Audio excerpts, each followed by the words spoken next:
ಥಾಯ್ಲೆಂಡ್ನಲ್ಲಿ ಚಿನ್ನದ ಕಿರೀಟ ಉಲ್ಲಾಸ್ ಸಂತೃಪ್ತಾನಂದರಿಂದ ನಾಡಿಗೆ ಕೀರ್ತಿ. ಬೆಂಗಳೂರು ಮೂಲದ ಬೈಕ್ ರೇಸರ್ ಉಲ್ಲಾಸ್ ಸಂತೃಪ್ತಾನಂದ ಅವರು ಥಾಯ್ಲೆಂಡ್ನಲ್ಲಿ ನಡೆದ ಅಂತಾರಾಷ್ಟ್ರೀಯ ಬೈಕ್ ರೇಸಿಂಗ್ ಚಾಂಪಿಯನ್ಶಿಪ್ನಲ್ಲಿ ಚಿನ್ನದ ಪದಕ ಪಡೆದು ನಾಡಿಗೆ ಹೆಮ್ಮೆ ತಂದಿದ್ದಾರೆ. ಸಂತೃಪ್ತಾನಂದ ಹಾಗೂ ಲತಾ ದಂಪತಿಗಳ ಪುತ್ರನಾದ ಉಲ್ಲಾಸ್ ಸಂತೃಪ್ತಾನಂದ ಅವರಿಗೆ ಬಾಲ್ಯದಲ್ಲೇ ಬೈಕ್ ರೇಸಿಂಗ್ ಮೇಲಿನ ಅಪಾರ ಆಸಕ್ತಿ ಬೆಳೆಯಿತು. 2019ರಲ್ಲಿ ಮೊದಲ ಬಾರಿ ಚಾಂಪಿಯನ್ಶಿಪ್ಗೆ ಪ್ರವೇಶಿಸಿದ ಇವರು ಅದಾದ ಮೇಲೆ ನಡೆದ ಹಲವು ರಾಷ್ಟ್ರೀಯ ಮತ್ತು ಅಂತಾರಾಷ್ಟ್ರೀಯ ಮಟ್ಟದ ಸ್ಪರ್ಧೆಗಳಲ್ಲಿ ಅನೇಕ ಟ್ರೋಫಿಗಳನ್ನು ಗೆದ್ದು ತಮ್ಮ ಪ್ರತಿಭೆಯನ್ನು ಸಾಬೀತುಪಡಿಸಿದ್ದಾರೆ. ಇತ್ತೀಚೆಗೆ 2025ರಲ್ಲಿ ಥಾಯ್ಲೆಂಡ್ನಲ್ಲಿ ಆಯೋಜಿತ ಬೈಕ್ ರೇಸಿಂಗ್ ಚಾಂಪಿಯನ್ಶಿಪ್ನಲ್ಲಿ ಇವರು ಅಪೂರ್ವ ವೇಗ ಮತ್ತು ತಂತ್ರಪಟುವನ್ನು ಪ್ರದರ್ಶಿಸಿ ಮೊದಲ ಸ್ಥಾನ ಪಡೆದು ಚಿನ್ನದ ಪದಕವನ್ನು ತಮ್ಮದಾಗಿಸಿಕೊಂಡಿದ್ದಾರೆ. ಈ ಕುರಿತು ಮಾತನಾಡಿದ ಉಲ್ಲಾಸ್, ಬೈಕ್ ರೇಸಿಂಗ್ ನನಗೆ ಕೇವಲ ಸ್ಪರ್ಧೆ ಅಲ್ಲ, ಅದು ನನ್ನ ಪ್ರಾಣ.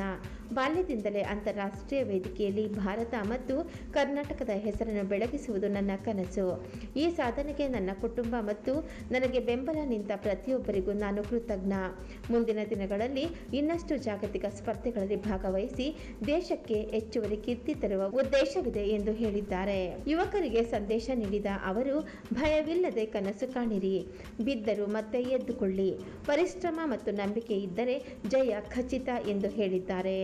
ಉಲ್ಲಾಸ್ ಅವರ ಈ ಸಾಧನೆಗೆ ರಾಜ್ಯದ ಕ್ರೀಡಾ ಪ್ರೇಮಿಗಳು, ಸ್ನೇಹಿತರು ಹಾಗೂ ಅಭಿಮಾನಿಗಳು ಅಭಿನಂದನೆಗಳನ್ನು ತಿಳಿಸಿದ್ದಾರೆ. ನನ್ನ ಹೆಸರು ಉಲ್ಲಾಸ್ ಸಂತೃಪ್ತಾನಂದ ಅಂದ್ಬಿಟ್ಟು ಲಾಸ್ಟ್ 7 ಇಯರ್ಸಿಂದ ನಾನು ಪ್ರೊಫೆಷ್ನಲ್ ಮೋಟರ್ ಸೈಕಲ್ ರೇಸರ್ ಆಗಿದ್ದೀನಿ. ಸೊ ಓವರ್ 90 ರೇಸಸ್ ನಾನು ಭಾಗವಹಿಸಿದ್ದೀನಿ, ಬೋತ್ ನ್ಯಾಷನಲ್ ಮತ್ತು ಇಂಟರ್ನ್ಯಾಷನಲಲ್ಲಿ. ಸೊ ಈ ವರ್ಷ ಫಸ್ಟ್ ಇಂಟರ್ನ್ಯಾಷನಲ್ ಡೆಬ್ಯೂ ಮಾಡಿದೆ ಥೈಲ್ಯಾಂಡಲ್ಲಿ, ಬ್ರಿಕ್ ಚಾಂಪಿಯನ್ಶಿಪ್ ಅಂದ್ಬಿಟ್ಟು 600cc SS2 ಕ್ಯಾಟಗರಿಯಲ್ಲಿ. ಸೊ ಅದರಲ್ಲಿ ನಾನು ಸೆಕೆಂಡ್ ಅಲ್ಲಿ ಮುಗಿಸಿದ್ದೀನಿ ಚಾಂಪಿಯನ್ಶಿಪ್, ಓವರಾಲ್ ಚಾಂಪಿಯನ್ಶಿಪ್ಪಲ್ಲಿ. ಸೊ ಇದುವರೆಗೂ ನನ್ನ ಎಕ್ಸ್ಪೀರಿಯೆನ್ಸ್ ಬಂದು ಸಪಾಂಗಲ್ಲಿ ಓಡಿಸಿದ್ದೀನಿ, ಮತ್ತು ಮಲೇಷ್ಯಾಲಿ ಮತ್ತು ಥೈಲ್ಯಾಂಡಲ್ಲಿ ಓಡಿಸಿದ್ದೀನಿ. ಸೊ ಇವೆರಡು ಕಂಟ್ರೀಲಿ ನನಗೆ ಎಕ್ಸ್ಪೀರಿಯೆನ್ಸ್ ಇದೆ ಮತ್ತು ಟ್ರ್ಯಾಕ್ ಎಕ್ಸ್ಪೀರಿಯೆನ್ಸ್ ಇದೆ. ಸೊ ಇಂಡ್ಯಾದಲ್ಲಿ ನಾನು 2020 stock up to 165cc second ಮುಗಿಸಿದೆ ಓವರಾಲ್ ಚಾಂಪಿಯನ್ಶಿಪ್ಪಲ್ಲಿ. ಮತ್ತು ಆ ವರ್ಷ ನಾನು ಡಾಮಿನೇಟ್ ಮಾಡಿದೆ, ಮೋಸ್ಟ್ ಆಫ್ ದಿ ವಿನ್ಸ್ ನನ್ನ ಹತ್ರನೇ ಇದೆ.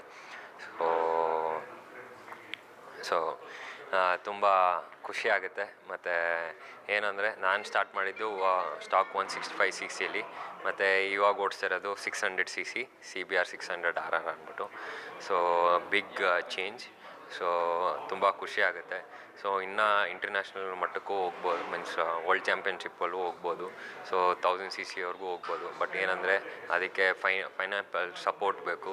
ಮತ್ತು ಯುರೋಪಲ್ಲಿ ಟ್ರೈನ್ ಮಾಡಿ ಯುರೋಪನ್ ಚಾಂಪಿಯನ್ಶಿಪ್ ಓಡಿಸಿದ್ರೆ ಡೆಫಿನೆಟ್ಲಾಗಿ ನಾವು ವರ್ಲ್ಡ್ ಚಾಂಪಿಯನ್ಶಿಪ್ಗೆ ಹೋಗಿ ಪಾರ್ಟಿಸಿಪೇಟ್ ಮಾಡ್ಬೋದು.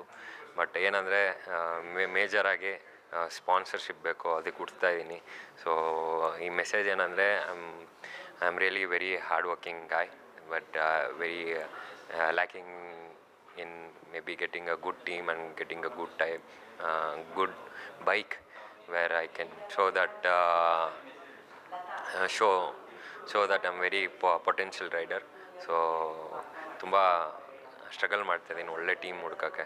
ಸೊ ಆ ಟೀಮ್ ಡೆಫಿನೆಟಾಗಿ ಸಿಗುತ್ತೆ ಅಂತ ಅಂದ್ಕೊಂಡಿದ್ದೀನಿ. ಸೊ ಫಸ್ಟ್ ಆಫ್ ಆಲ್ ನೀವು ತೊಂದರೆಲಿದ್ದೀರಾ, ಮತ್ತು ಬರೋವ್ರಿಗೂ ತೊಂದರೆ ಆಗುತ್ತೆ. ಸೊ ಆಮೇಲೆ ತುಂಬ ಅದು ಕೆಟ್ಟ ಒಪಿನಿಯನ್ ಆಗುತ್ತೆ, ಎಸ್ಪೆಷಲಿ ನಮಗೆ ಪ್ರೊಫೆಷ್ನಲ್ ರೈಡರ್ಸ್ಗೆ. ಅದರಿಂದ ತುಂಬ ಕೆಟ್ಟ ಒಪಿನಿಯನ್ ಆಗುತ್ತೆ. ಮತ್ತು ಅದನ್ನು ಶೋಕೇಸ್ ಮಾಡೋಕ್ಕಲ್ಲ, ಎಲ್ಲಿ ಒಳ್ಳೆ ಟ್ಯಾಲೆಂಟ್ ಇದೆ ಅದಕ್ಕೆ ಅಂತ ಒಂದು ಟ್ರ್ಯಾಕ್ ಇದೆ, ಅದಕ್ಕೆ ಅಂತ ಒಂದು ಅಕಾಡೆಮಿ ಇದೆ, ಅದಕ್ಕೆ ಅಂತ ಒಂದು ಪ್ಲೇಸ್ ಇದೆ ಮಾಡೋಕ್ಕೆ. ದಯವಿಟ್ಟು ಒಳ್ಳೆ ಗ್ರೇಡ್ ಹೆಲ್ಮೆಟ್ ಹಾಕ್ಕೊಳ್ಳಿ, ಜಾಕೆಟ್ ಹಾಕ್ಕೊಳ್ಳಿ, ಗ್ಲೌಸ್ ಹಾಕ್ಕೊಳ್ಳಿ, ಬೂಟ್ಸ್ ಹಾಕ್ಕೊಳ್ಳಿ. ಸುಮ್ಮನೆ ಹೋಗಿ ಪಬ್ಲಿಕ್ಕಲ್ಲಿ ಮಾಡಿದೆ, ಹೈವೇದಲ್ಲಿ ಮಾಡಿದ್ರೆ ನಿಮಗೂ ತೊಂದರೆ ಮತ್ತು ಪಬ್ಲಿಕ್ಕು ಬರೋವ್ರಿಗೂ ತೊಂದರೆ. ದಯವಿಟ್ಟು ಮಾಡಿಬಿಡಿ. ಅದು ಫ್ಯೂಚರ್ ಪ್ಲ್ಯಾನು ಅದೇ ಯುರೋಪಿಯನ್ ಚಾಂಪಿಯನ್ಶಿಪ್ ಓಡಿಸ್ಬೇಕು ಅಂತ ಓಡಿಸಿ, ಮತ್ತು ಅದಾದಮೇಲೆ ವರ್ಲ್ಡ್ ಚಾಂಪಿಯನ್ಶಿಪ್ಗೆ ಎಂಟ್ರ್ ಆಗಬೇಕು ಅಂತ ತುಂಬ ಆಸೆ ಇದೆ ಸರ್. ನನ್ನ ಮಗ ಮಗುವಿಂದನೂ ಚಿಕ್ಕ ವಯಸ್ಸಿಂದನೂ ಅವ್ನಿಗೆ ಆಟ ಸಾಮಾನು ಅಂದರೆ ಬೈಕ್. ನಮ್ಮ ಮನೆಯವ್ರಿಗೆ ಅದು ಇಂಟ್ರೆಸ್ಟ್ ಇತ್ತು, ಬಟ್ ನಮ್ಮ ಅತ್ತೆ ಮಾವಂಗೆ ಅದು ಸಪೋರ್ಟ್ ಮಾಡೋಕ್ಕಾಗಲಿಲ್ಲ, ಫೈನಾನ್ಸಲ್ಲಿ ಸಪೋರ್ಟ್ ಮಾಡೋಕ್ಕಾಗಲಿಲ್ಲ. ನಾವು ಮಾಡಿದ್ವಿ. ಸೊ ಅವನು 2019ಇಂದ ಸ್ಟಾರ್ಟ್ ಮಾಡ್ದ. 2020ನಲ್ಲಿ ಅವನಿಗೆ ನ್ಯಾಷನಲ್ ಚಾಂಪಿಯನ್ ಸಿಕ್ತು. ಸೊ ಅವಾಗ ಪ್ರೆಸ್ ಮೀಟ್ ಮಾಡೋಕ್ಕೂ ಆಗಲಿಲ್ಲ, ಕಾರಣ ಅಂದರೆ ಕರೋನಾ ಪೀಕ್ ಇತ್ತು. ಸೊ 2023ನಲ್ಲಿ ಜಿ ಟಿ ಕಪ್ ಅವನು ಚಾಂಪಿಯನ್ ಆದ. 2025ನಲ್ಲಿ ಫಸ್ಟ್ ಅವನಿಗೆ ಇಂಟರ್ನ್ಯಾಷನಲ್ ಡೆಬ್ಯೂ ಆಯಿತು ಥೈಲ್ಯಾಂಡಲ್ಲಿ. ಸೊ ಅವನಿಗೆ ಫಸ್ಟ್ ರನ್ನರ್ ಅಪ್ ಆದ. ಅದರಲ್ಲಿ ನಾವು ತುಂಬ ಚಿಕ್ಕ ಮಗುವಿಂದ 10th ನಮ್ಮನೆಯವ್ರು ಆಟೋಕಾರ್ ಅಂತ ಬುಕ್ ತರೋರು ಸರ್. ಆ ಬುಕ್ಕಲ್ಲಿ ಅವನು ಓದಿ ಇವರು ಸ್ವಲ್ಪ ತುಂಬ ಅವನಿಗೆ ಇಂಟ್ರೆಸ್ಟ್ ತೋರಿಸೋರು. ಇವ್ರಿಗೆ ಇಂಟ್ರೆಸ್ಟ್ ಇತ್ತಲ್ಲ, ಸೊ ಮಾಡ್ತಾನೆ ಅಂತ ಇವರು ತೋರಿಸೋರು. ಬಟ್ ನನಗಿಷ್ಟ ಇರಲಿಲ್ಲ, ಇರೋನೊಬ್ಬ ಬೇಡ ಅಂತ. ಸ್ವಲ್ಪ ಒಂದು 2-3 ಇಯರ್ಸ್ ಬೇಡ ಅಂತಲೇ ಹಠ ಮಾಡಿದೆ. ಆಮೇಲೆ ಇಲ್ಲ ನಾನು ಮಾಡ್ತೀನಿ ಕಳಿಸಿ ಅಂತ ತುಂಬ ರಿಕ್ವೆಸ್ಟ್ ಮಾಡಿಕೊಂಡೆ. ಸೊ ಕಳಿಸಿದ್ಮೇಲೆ ಅದೇ ರೀತಿ ಮಾಡ್ತಾ ಇದ್ದಾನೆ. ಬಟ್ ಇವಾಗ ಸ್ವಲ್ಪ ಇನ್ನೂ ಹೈಯರ್ಗೆ ಹೋಗ್ಬೇಕಂತ ಇದ್ದಾನೆ. ಸ್ಪಾನ್ಸರ್ಗೆ ಸ್ವಲ್ಪ ಬೇಕು ಅಂತ ನಾವು ಇದು ಮಾಡ್ತಾ. ಅರುಣ್ ಅಂತ ನನ್ನ ಹೆಸರು. ತುಂಬ ಪ್ರೌಡ್ ಅನಿಸುತ್ತೆ. ಅಷ್ಟೊಂದು ಅಚೀವ್ ಮಾಡ್ತಾನೆ ಅಂತ ಅಂದ್ಕೊಂಡಿರಲಿಲ್ಲ. 2 ಸಲ ಅವನಿಗೆ ಸರ್ಜರಿ ಆಗಿತ್ತು ಲಾಸ್ಟ್ ಇಯರು.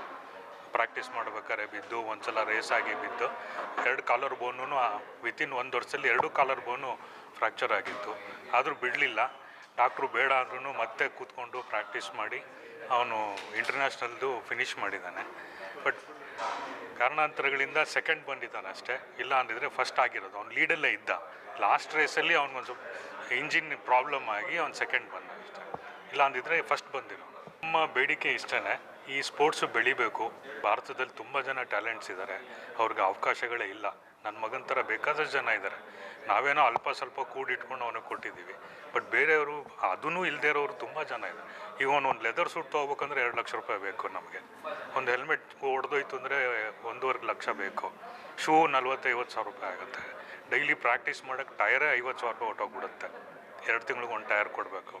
ಸೊ ಇದು ತುಂಬ ಎಕ್ಸ್ಪೆಂಡಿಚರ್ ಆಗುತ್ತೆ. ಬಟ್ ಇದು ತುಂಬ ಒಳ್ಳೆ ಸ್ಪೋರ್ಟ್ಸು. ಹೆದರ್ಕೊಂತಾರೆ ಜನ ಅಷ್ಟೇ. ಬಟ್ ತುಂಬ ಒಳ್ಳೆ ಸ್ಪೋರ್ಟ್ಸು. ನಿಮ್ಮ ಡಿಸಿಪ್ಲಿನಲ್ಲಿ ನಿಮ್ಮಲ್ಲಿ ಸೇಫ್ಟಿಲೆಲ್ಲ ಹಾಕ್ಕೊಂಡು ಟ್ರ್ಯಾಕಲ್ಲೇ ಓಡಿಸಿದ್ರೆ ನಿಮ್ಗೆ ಯಾವ ತೊಂದರೆನೂ ಆಗೋಲ್ಲ. ನನ್ನ ಮುಂದೆ ಎಷ್ಟೋ ಸಲ ಅವ್ನು ಟ್ರ್ಯಾಕಲ್ಲಿ ಕ್ರ್ಯಾಶ್ ಆಗಿದೆ.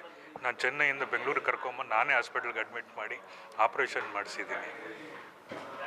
ಅವ್ನು ಆಪ್ರೇಷನ್ ನಡ್ಬೇಕಾದ್ರೆ ನಾವು ಕಣ್ಣಲ್ಲಿ ನೀರು ಹಾಕ್ತೀವಿ, ಅದು ಬೇರೆ ಪ್ರಶ್ನೆ. ಬಟ್ ಈ ಧೈರ್ಯ ನಾವು ಕೊಡಬೇಕು, ಪೇರೆಂಟ್ಸೂ ಮಾಡಬೇಕು. ತುಂಬ ಚೆನ್ನಾಗಿದೆ. ನಾವು ಇಂಟರ್ನ್ಯಾಷನಲ್ ನೋಡಿದ್ದೀವಿ, ತುಂಬ ಚೆನ್ನಾಗಿದೆ. ಈ ಸ್ಪೋರ್ಟ್ ಬೆಳಿಬೇಕು. ನಮ್ಮಲ್ಲಿ ಬರೀ ಕ್ರಿಕೆಟು ಫುಟ್ಬಾಲು ಇಲ್ಲ ಬಿಡಿ. ಕ್ರಿಕೆಟ್ ಬಿಟ್ಟರೆ ನಾವೇನು ನೋಡೋದೇ ಇಲ್ಲ. ಬೇರೆ ಸ್ಪೋರ್ಟ್ಸ್ ಬಂದರೆ ಆಫ್ ಮಾಡಿಬಿಡ್ತೀವಿ ಅಂಥ ಕಂಡೀಷನಲ್ಲಿದ್ದೀವಿ ಇವತ್ತು. ಪೇರೆಂಟ್ಸ್ಗೆ ನಿಮ್ಮ ಮಕ್ಕಳಿಗೆ ನಿಜವಾಗ್ಲೂ ನೀವು ಗಾಡಿ ಕೊಡಬೇಕು, ಓಡಿಸ್ಬೇಕು ಅಂದರೆ ಟ್ರ್ಯಾಕ್ ಕರ್ಕೊಂಡೋಗಿ ಕೊಡಿ. ಅವರು ಎಂಜಾಯ್ ಮಾಡ್ತಾರೆ. ಸೇಫ್ಟಿ ಮೆಷರ್ ಹಾಕ್ಕೊಂಡು ನೀವು ಟ್ರ್ಯಾಕಲ್ಲಿ ಓಡಿಸ್ಬೋದು. ನಾರ್ಮಲ್ ರೋಡಲ್ಲಿ ಓಡಿಸಿದ್ರೆ, ಪಬ್ಲಿಕ್ ರೋಡಲ್ಲಿ ಓಡಿಸಿದ್ರೆ ಎಲ್ಲರಿಗೂ ತೊಂದರೆ, ಸೇಫ್ಟಿನೂ ಇರೋಲ್ಲ. ಬಿದ್ದರೆ ತುಂಬ ಕಷ್ಟ. ನಾನು ತುಂಬ ಸಲ ನೋಡಿದ್ದೀನಿ, ಚಿಕ್ಕ ಹುಡುಗರು ಹೈವೇಲಿ ಓಡಿಸ್ತಿರ್ತಾರೆ, ಸಿಟಿಲಿ ಓಡಿಸ್ತಿರ್ತಾರೆ, ಹೆಲ್ಮೆಟ್ ಹಾಕ್ಕೊಳ್ಳಲ್ಲ, ಲೈಸೆನ್ಸ್ ಇರೋಲ್ಲ, ಏನಿರಲ್ಲ. ನೀವು ಬೇಕಾದ್ರೆ 10ನೇ ವಯಸ್ಸಿಗೆ ನೀವು ಟ್ರ್ಯಾಕಲ್ಲಿ ಓಡಿಸ್ಬೋದು, ಲೈಸೆನ್ಸ್ ಕೊಡ್ತಾರೆ, 10ನೇ ವಯಸ್ಸಲ್ಲೂ ಓಡಿಸ್ಬೋದು.